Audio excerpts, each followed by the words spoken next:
as we have set the target of completing 200 book summaries in the entire year, here comes the book number 159. And the name of the book that we have today is Where Good Ideas Come From, written by Steven Johnson. Let me share my screen. I hope so my screen is getting visible. Here is the book name, Where Good Ideas Come From, written by Steven Johnson. Before going further, let us see the information about the author, Steven Johnson. Actually, he's an American author, and he wrote a lot of books in history. It's where good ideas come from. This book that we are reading, The Natural History of Innovation, written in 2010. The Ghost Map, How We Got to Know Everything Bad is Good for You, Extra Life, Emerge. So he born in 1968 and he's an American popular science author and media theorist. Let us see what he is telling to us from this book. Before going further, let us see the target audience, the 31-year-old microbiologist who stares through a microscope all day and often skips his coffee break. Means those who are immersed in their technology world. The 45-year-old app developer who is really frustrated because she can't seem to come up with a great app from scratch. Anyone who recently threw away an old smartphone. For them, this book will definitely help them. Let us see the small synopsis. Where Good Ideas Come From describes how the process of innovation is similar to evolution and why good ideas have to be shaped over time, build on exciting existing platforms, require connections, luck, and error, and how can you turn something old into something new. It is also helping you how you can turn from something old something new. Okay, let us see the small synopsis. Where Good Ideas Come From describes how the process of innovation is similar to evolution. Okay, let us listen from the author. Change favors the connected mind. So if you are having a focused connected mind, then chance favors for you. Chance favors the connected mind. So always make sure your mind is connected to the topic that you are doing. Evolution really seems to be the theme of the week. First, the selfish gene, then the evolution of everything, and now this. I had no idea this book would draw so many parallels between the concepts found in biological evolution and how innovative ideas make their way to reality, since it was very much an impulse read. I am glad through because after reading about evolution so much, this made me a lot more sense. Author Steven Johnson has written 9 books and frequently contributes to the New York Times, the Wall Street Journal, and the Financial Times. Has founded several startups and now runs a TV show about innovation named after one of his many bestsellers, How We Got to Know. I really like the main analogy this book starts with. It feels natural to describe innovation this way because it is well based on the nature. A really interesting concept. I recommended you give it a go. Let us see the top 3 lessons. Here are the 3 lessons from one of his most popular books to help you come up with the more great ideas yourself. Lesson number 1. Platforms function as springboards for innovations. Whatever the platforms that you use, these functions as a springboards for innovations. You can make lucky breaks more frequent by sharing your ideas with others. You can make lucky breaks more frequent by sharing your ideas with others. And the third powerful lesson that we can take here is look at old things and think about how you can make them useful again. Look at old things and think about how you can make them useful again. Ready for a trip to the fountain of great ideas? Let's take a walk to see where good ideas come from. Lesson number 1. By building innovations on existing platforms, you can leverage accomplishments of the past. Let us see the Zoom example itself. Earlier, we have only Zoom meetings. Now, they have included innovations like Start Summary and AI Companion, as well as Read AI, all the other apps they have included. So they are building innovations on existing platform. In ecology, there is a concept of keystone species. Imagine there is a small forest close to your hometown, which hosts almost no predators. This is a great environment for small mammals like rabbits or rodents, and chances are their population will grow fairly quickly. However, exponential population growth among just one species usually leads to a scarcity of resources quite fast.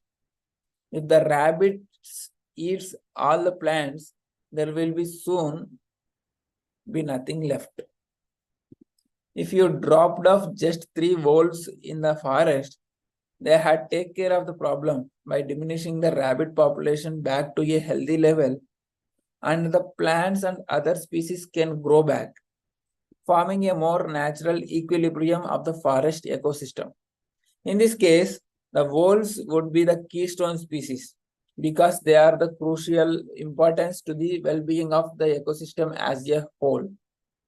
Basically, the wolves are a platform for many other species to thrive on. In innovation, the same thing happens. Let us take an example. When the GPS, short for Global Positioning System, was released for the public usage, after being developed by the military, many products start to rely on GPS to make new things possible. Car navigation systems, Google Maps, restaurant review apps, and most recently Pokemon Go. It's not only that, we have a lot of apps developed after 2010 with the help of GPS, like Ola, Uber, Swiggy, whatever you take, the GPS has taken over. Platforms often lead to multiple levels of innovation too. For example, after Pokemon Go's wild success, many apps have been created to help people succeed in the game, building on the top of Pokemon Go. Similarly, Twitter could only be built because the internet existed. Now, countless apps have been built to work only with people with a Twitter account, thus stacking innovations on top of each other thanks to using previously developed platforms. So always come up with the building innovations on existing platforms. Whatever the existing platforms you find out few innovations that you can make upon the existing system. Let us see the lesson number 2. Facilitate lucky breaks by sharing your ideas with others in a physical or intellectual space. Do you know why Google's cafeteria is a place designed to be so much fun? You don't want to leave. It's so you stick around, talk with people, come up with the great ideas. So whenever you want to have a great idea, stick around, talk around with people, come up with the great ideas. When creative people hang around with each other, good things are bound to happen. Remember this, when creative people connect together physically or virtually or intellectually, good things are bound to happen. The more ideas collide each other, the more lucky breaks will happen, where sudden insights take innovations to the next level. For the same reason, innovators like Charles Darwin or Benjamin Franklin liked to work in something Johnson calls slow multitasking mode. In this mode, they worked on several projects simultaneously, but switched only occasionally. Let us take an example. If you work on your blog for 4 weeks straight, continuously, consistently, and then switch to an art project for 2 weeks, you will still get a lot done, but can transfer your learnings from one to other. The other project will stay in the back of your mind, allowing to you subconsciously make new connections. So instead of working on single project by you for 4 weeks and the next 2 weeks, if you are able to share each other about your project and your colleague project, it will help you to make new connections in your subconscious mind.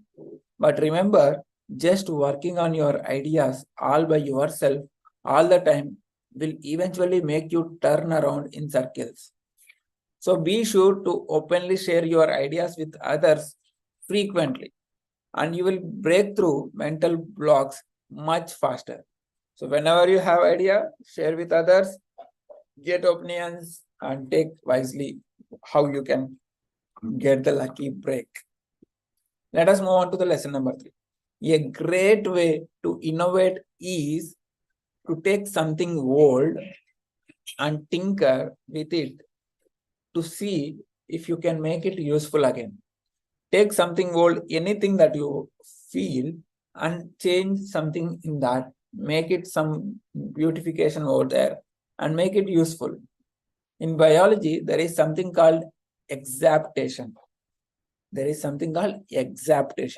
It means a feature that was originally developed to serve one specific purpose is now being used in a completely different context. Let us take another example. Birds evolved to have feathers in order to be able to regulate their temperature. They can expose their heads and feet to cool down or hide them beneath their feathers to stay warm. But what are birds most popular for? Birds are popular for flying. Of course, they could never do it without their feathers. But funnily, that's not what they developed them for. Ideas are often repurposed too. Trying to give something old a new use is one of the best ways to come up with the good ideas. The WWW, World Wide Web, was originally just a network for scholars, started with small to get easier access to the research material. But when people discovered it had come in handy for shopping, an entirely new use of the network was found. Johannes Gutenberg based his printing press, means he has printing press. Even you can get gutenberg.org. You will get a lot of materials, books over there. He started his printing press on something that was over 1,000 years old at the time. The wine screw press, that was the older technology. He took that and he created the printing press and he started the book's journey. As it turned out, the ancient tool used to squeeze juice out of the grapes was just as suited to press metal type pieces covered in ink on flat paper surfaces. And the voila, the way is paved for modernity to flourish. So the next time you come across something old and seemingly useless, stick with it for a while and think about if you could make it useful in an entirely new way. So let me repeat the 3 lessons. First of all, let me repeat the quotation. Chance favors the connected mind. Chance favors the connected mind. And let me repeat the 3 lessons. Building innovations on existing platforms, you can leverage accomplishments of the past. So platforms functions as a springboard for innovations, to build innovations on the existing platforms. Make a lucky breaks more frequent by sharing your ideas with each other and get beautiful lucky breaks and many more new ideas and new creativity in the innovation. And the third powerful lesson, which is more connecting for me, look at the old things and think about how you can make them useful again. I hope so. This is clear for you. Take some any past new idea, old idea, and make some new innovation on that, and make it useful together. And if you want a feedback, make a lucky break. Connect with your peers, like in the LinkedIn or in the Facebook, Instagram, Twitter, whatever the social media you are following. Connect with them, share your idea, get your opinions, and make it a new innovation on the existing things. Like the same way that we are doing 200 book summaries in the entire year. See you in another book summary tomorrow. Until then, stay connected, keep progressing, share your lessons, do like, subscribe, and comment.